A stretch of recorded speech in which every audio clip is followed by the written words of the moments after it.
너희 생각에는 어떠하냐? 만일 어떤 사람이 양 100마리가 있는데 그 중에 하나가 길을 잃었으면 그 99마리를 산에 두고 가서 길 잃은 양을 찾지 않겠느냐?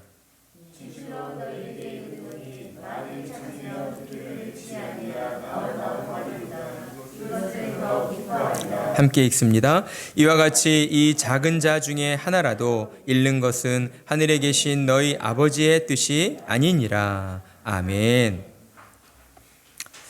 오늘 우리는 길 잃은 양을 찾지 않겠느냐라는 제목으로 함께 말씀의 은혜를 나누도록 하겠습니다.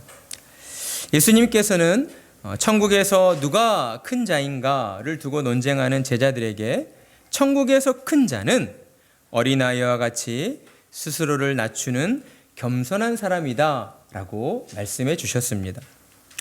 우리는 예수님의 이 말씀을 주의 깊게 들어야 할 것입니다. 왜냐하면 예수님의 말씀은 언제나 인간의 연약한 본성을 꿰뚫어 보시고 우리에게 주시는 말씀이기 때문입니다. 예수님께서는 제자들에게 그냥 겸손하면 된다, 그냥 겸손하라 이렇게 말씀하시지 않고 어린아이와 같이 겸손해야 된다라고 말씀하셨습니다. 여러분, 왜 그렇게 말씀하셨을까요? 거기에는 어떤 의미가 담겨져 있는 걸까요? 예수님이 제자들에게 이렇게 말씀하신 것은 너희는 세상이 가르치고 세상이 인정하는 그러한 겸손한 사람이 아니라 하나님께서 인정하시는 겸손한 사람이 되어야 한다라는 의미로 그렇게 말씀을 하셨습니다. 여러분, 세상이 우리에게 가르치고 세상이 인정하는 겸손은 무엇입니까? 자신을 낮추고 상대방을 높일 줄 아는 그러한 말과 행동이다라고 할 수 있습니다. 따라서 세상이 인정하는 겸손은 사람의 말과 행동, 이러한 외적인 행위로서 판단되어지는 것이다 라는 것이죠. 따라서 세상이 가르치고 인정하는 겸손은 어때요? 우리의 내면의 훈련을 통해서 이루어낼 수 있는 영역이라고 할 수가 있는 겁니다. 그러나 하나님께서 인정하시는 겸손은 그와 다르다는 것입니다. 하나님이 인정하시는 겸손은 사람의 의지와 노력으로 이루어낼 수 있는 영역이 아니기 때문인 겁니다. 그렇다면 어떻게 해서 이루어지게 되는 것입니까? 하나님의 절대 주권을 인정하는 온전한 믿음을 통해 이루어진다라는 것입니다. 나의 생명과 내 삶의 주인이 하나님이시다라는 사실을 우리가 온전히 인정하고 믿을 때에 그 믿음을 통하여 하나님이 인정하시는 겸손이 우리를 통해 이루어지게 된다라는 것이죠. 예수님께서는 제자들이 이렇듯 하나님이 인정하시는 겸손한 자들로 바로 서게 되기를 원하고 계셨습니다. 오랫동안 신앙생활을 했다고 해서 그것으로 하나님 앞에 공로를 쌓았다, 이런 착각에 빠지는 어리석은 자가 되지 않기를 예수님은 바라고 계셨다라는 겁니다.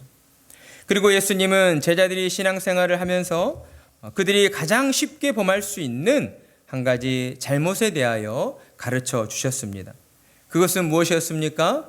다름 아닌 사람을 외모로 판단하고 그 판단을 근거로 하여 사람을 업신여기는 잘못이었던 것이죠.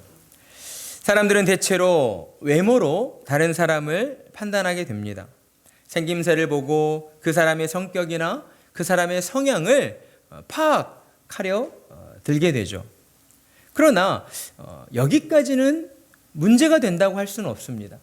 여러분, 살면서 사람의 외모나 생김새를 보고 그 사람이 어떤 사람인가를 판단하고 또 분석하는 것은 그것은 지극히 자연스러운 일이고 더러는 삶을 또 잘 살아가게 하는 그런 지혜로운 일이다라고 할 수가 있는 것이죠. 그런데 무엇이 문제입니까? 죄로 부패한 우리의 악한 본성이 사람을 외모로 판단하고 분석하는 것으로 그치지 아니하고 그 판단을 근거로 해서 나보다 위에 있냐? 나보다 아래에 있냐? 라고 줄을 세우는 데 있다라는 것입니다. 그리고 나보다 아래에 있다라고 판단되면 우리는 나도 모르는 사이에 그 사람을 함부로 대하게 되고 그 사람을 업신여기려 하는 그러한 악한 마음들이 우리 안에서 일어나게 된다라는 것이죠. 예수님께서는 제자들을 향하여 특별히 신자로 부름받은 너희는 스스로를 의롭다 여기며 다른 사람을 함부로 비판하고 정죄하는 업신여기는 그와 같은 일들을 경계해야 된다라고 말씀을 하신 것입니다. 그러면서 예수님은 또한 작은 자 중 하나라도 업신여기지 말고 그들을 실족하게 해서는 안 된다라고 경고하셨습니다. 그리고 이어지는 오늘 본문으로서는 이제 우리에게 한 가지 비유의 말씀을 들려주시고 있습니다. 예수님은 이 비유의 말씀을 통하여서 제자된 너희가 왜 스스로를 낮추는 겸손한 자들이 되어야 하고 왜 믿음의 형제들을 실족하게 하면 안 되고 왜 작은 자를 업신여기면 안 되는지 그 이유에 대하여 우리에게 설명해 주시고 있습니다. 그리고 그와 동시에 너희는 그 단계에서 그치는 것이 아니라 소자의 작은 자들의 그 연약함과 그 허물까지를 너그럽게 대해주고 그들이 올바른 길로 나아가도록 좀 더 적극적인 자세를 가지고 그들을 인도해야 한다라고 우리 주님이 가르쳐 주시고 있는 것입니다. 오늘 비유의 말씀을 요약해 보면 이렇습니다. 어느 날 목자가 양 100마리를 데리고 이제 쉴 만한 곳을 찾아 먼 곳으로 이동을 하게 됩니다. 그러다가 양 한 마리가 없어진 것을 발견하게 되는 것이죠. 아마도 양 한 마리가 목자를 따라도 오던 중에 길을 잃어버리고 만 것 같습니다. 목자는 급한 마음에 주변을 둘러보며 길 잃어버린 양이 근처에 있지는 않은지 둘러보게 되는 것이죠. 이때 예수님이 제자들에게 다음과 같이 질문합니다. 과연 너희는 이 상황에서 어떻게 하겠느냐?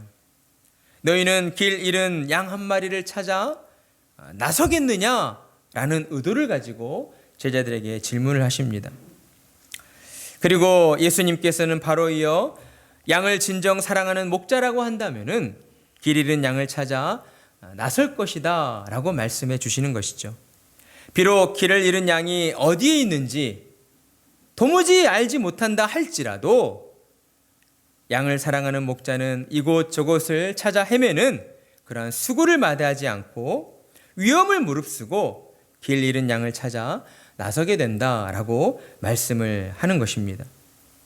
그리고 마침내 길 잃어버린 양을 찾게 되었을 때에 목자는 잃어버리지 않는 99마리의 양으로 인한 기쁨보다 길 잃은 양 한 마리를 찾게 된 것으로 인하여 더 크게 기뻐하게 된다라고 우리에게 말씀을 해 주십니다. 그리고 이 비유의 마지막 결론으로서 예수님은 다음과 같이 말씀을 하시는 것이죠. 우리 14절 말씀 우리 함께 읽어보겠습니다. 시작. 이와 같이 이 작은 자 중에 하나라도 잃는 것은 하늘에 계신 너희 아버지의 뜻이 아니니라. 아멘. 어떤 자를 잃는 것이 하늘에 계신 아버지의 뜻이 아니라고요? 그렇죠. 이 작은 자 중에 하나라도 잃어버리는 것은 하늘에 계신 너희 아버지의 뜻이 아니다라고 예수님은 결론을 맺어 주시고 있습니다.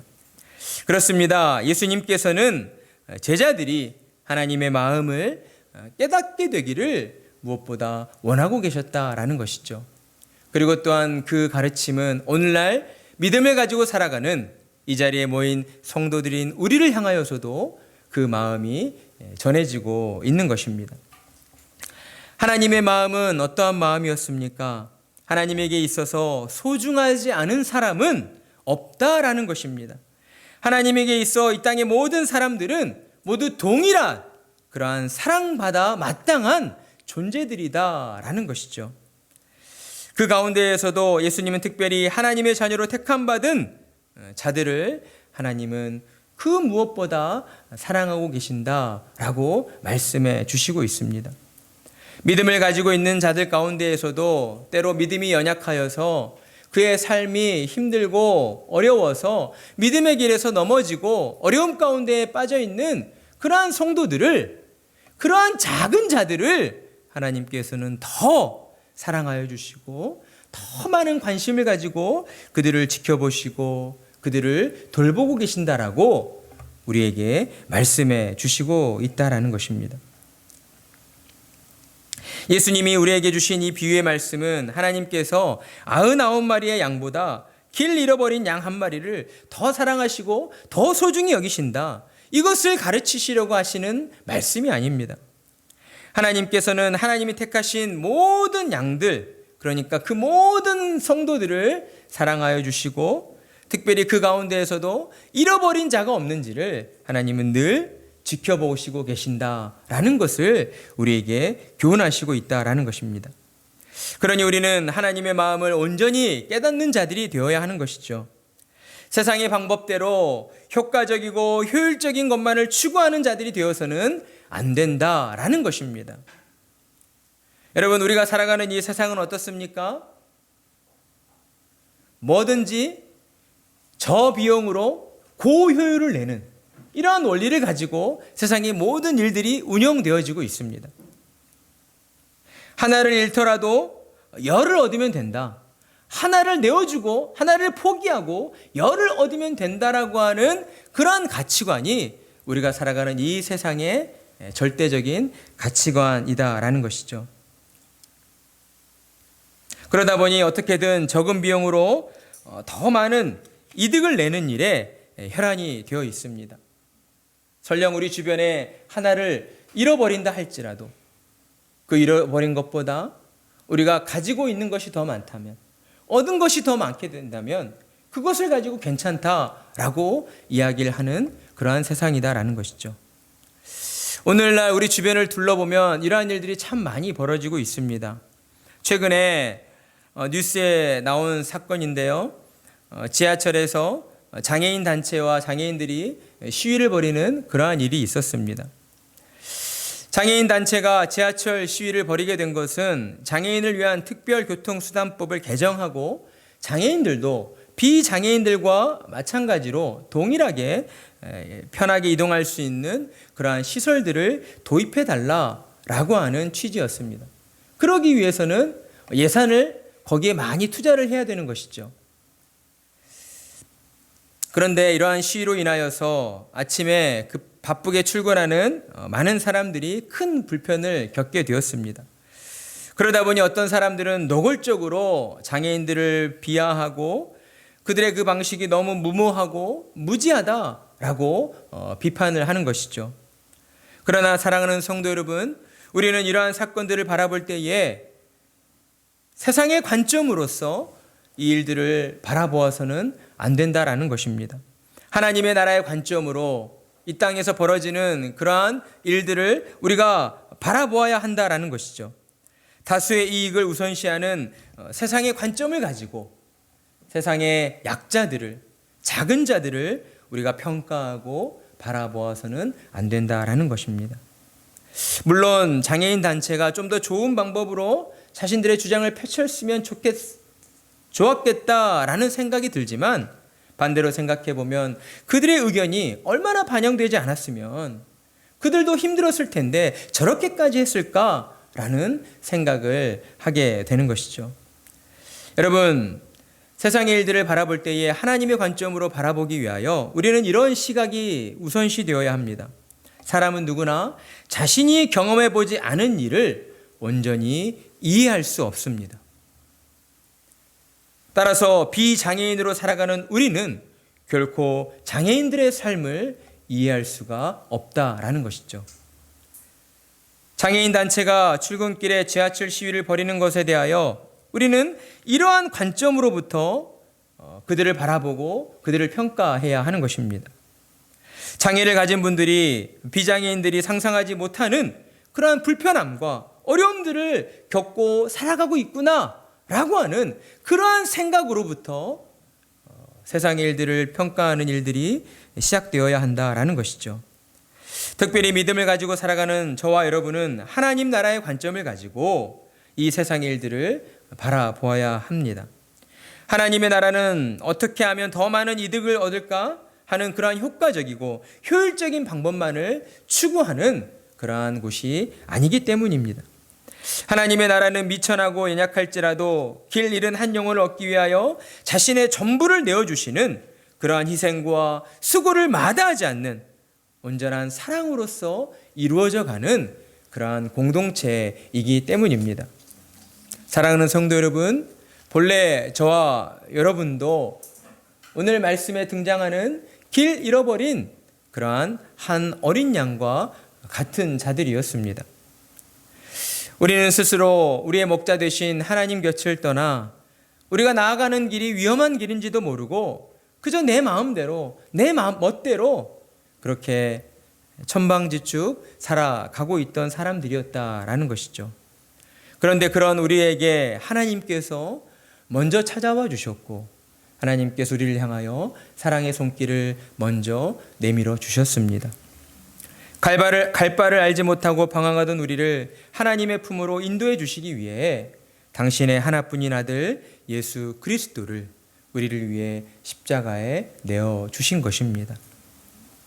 하나님께서는 아무짝에 쓸모없는 무익한 자들을 품어주셨고 하나님을 대적하며 살던 원수된 자들을 그리스도의 특별한 사랑으로 용서해 주시고 자녀 삼아 주시고 영원한 하나님 나라에서 살아갈 수 있는 영생을 선물로 허락해 주셨습니다. 그러니 이와 같은 은혜를 받은 신자된 우리는 이 땅을 사는 동안 하나님의 뜻을 받들어 작은 자를 실족하게 하지 아니하고 업신여기지 아니하고 여기에서 그치는 것이 아니라 좀 더 적극적인 자세를 가지고 나아가서 세상에서 소외받는 작은 자들을 올바른 길로 인도하는 일들에 우리의 시간과 힘과 노력과 물질들을 쏟아붓는 그러한 믿음의 사람들이 되어야 하는 것입니다. 우리의 노력을 통하여서 세상에서 인정받지 못하고 세상에서 소외당하는 그 많은 작은 자들이 하나님 품에 안겨서 우리와 마찬가지로 영원한 하나님 나라를 소망하는 그러한 기쁨의 자녀들로 살아가도록 하는 일들에 우리의 모든 것을 쏟아붓는 그러한 성도들이 되어야 한다라는 것입니다. 그러한 일들을 우리가 온전히 감당하기 위해 우리는 늘 주님의 마음을 품는 자들이 되어야 합니다. 하나님께로 더 가까이 나아가서 날마다 주님의 은혜를 구하며 기도하는 자들이 되어야 한다라는 것이죠. 하나님 앞에 나아가 무릎 꿇지 아니하고 기도하지 않을 때에 우리의 심령에 주님의 마음이 품어질 수가 없는 것입니다. 우리 안에 있는 그 악한 본성이 나보다 약한 자를 업신여기려 하고 하대하려는 마음들이 우리 안에서 늘 끊임없이 일어나기 때문인 것이죠. 따라서 우리는 하나님 앞으로 나와 주님의 마음을 주시옵소서라고 우리를 위하여 십자가의 길로 나아가신 그 주님의 마음을 품고 우리 주변의 연약한 자들을 우리가 포용하고 그들을 수용하고 용납할 줄 아는 그러한 너그러운 마음, 넉넉한 마음을 갖게 해달라고 하나님께 기도해야 하는 것입니다. 그리고 하나님이 주신 그러한 믿음의 힘을 가지고 무엇보다도 우리는 우리가 속해 있는 이 가정 안에서 우리의 가정 안에서 작은 자를 잘 섬겨가는 그러한 일들이 이루어져야 합니다. 하나님께서 우리에게 가정을 허락하여 주신 이유와 목적이 바로 거기에 있는 것입니다.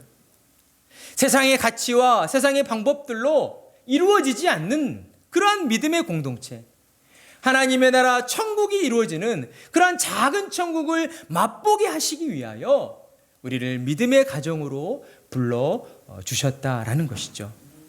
따라서 우리는 가정에 속한 우리의 가족 구성원들 한 사람 한 사람을 특별히 하나님의 사랑으로 품어주고 용납해주고 그들의 허물과 그들의 실수를 너그러이 용서해 줄 아는 그러한 넉넉한 마음을 가진 믿음의 사람들이 되어야 하는 것입니다. 특별히 우리의 가정 가운데에 우리의 자녀들, 우리 정연이, 그리고 우리 태준이, 그리고 우리 태희, 보라, 아은이, 우리 자녀들을 정말 하나님의 마음으로 사랑으로 품고 격려해주고 위로해주고 믿어주고 기다려주고 응원해주고 힘을 주고 그러한 일들이 우리 안에서 이루어져야 한다는 것이죠. 아빠 엄마가 이렇게 열심히 일을 해서 이렇게 쏟아 투자를 했는데 왜 이만큼 결과가 나오지 않아? 아웃풋이 나오지 않아? 저도 그런 말을 참 많이 했습니다. 말씀을 준비하면서 제 자신을 많이 반성하게 되는 것이죠. 그러한 세상의 가치관을 가지고 우리의 자녀들을 몰아세우기 이전에 하나님의 마음을 가지고 우리 자녀들을 더 품어주고 이해해주고, 그래 많이 힘들겠구나, 아빠가 자랐던 그 시대보다 너희들이 자라가야 할 앞으로의 이 시대는 더 험난한 세상인데 얼마나 많이 힘이 들까 하는 그런 마음을 가지고 우리 자녀들을 격려해주고 위로해주는 그러한 사랑의 마음이 우리 안에 있어야 한다라는 것입니다. 하나님께서 우리에게 허락해 주신 가정 안에서 작은 자를 잘 섬겨주고 작은 자를 존중해주는 그러한 일들이 이루어질 때에 하나님의 그 사랑은 우리가 속한 가정의 공동체를 뛰어넘어서 우리 주변의 이웃들로 향하여 그렇게 퍼져 가게 되는 것입니다.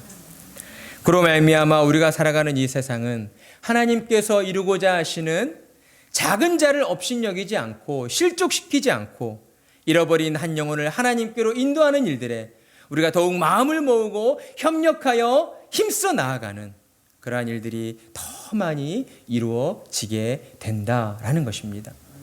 저는 그러한 일들이 우리 세우는 교회를 통하여서, 우리 세우는 교회 성도 한 사람 한 사람을 통하여서 이 땅 가운데에 더 많이 이루어지게 되기를 간절히 소망하고 있습니다. 그 일들을 위해서 우리 더 열심히 하나님의 말씀 앞으로 나옵시다. 주님 앞에 나와 더 열심을 품고 하나님을 찬양하고 하나님께 기도하고, 하나님 저희에게 주님의 마음을 주시옵소서, 하나님의 사랑의 마음을 주시옵소서 간절히 함께 기도하며 나아갈 때에 하나님께서는 우리 세우는 교회 공동체를 기뻐해 주시고 우리 가운데에 한없는 하나님의 사랑과 은혜를 허락하여 주실 것입니다.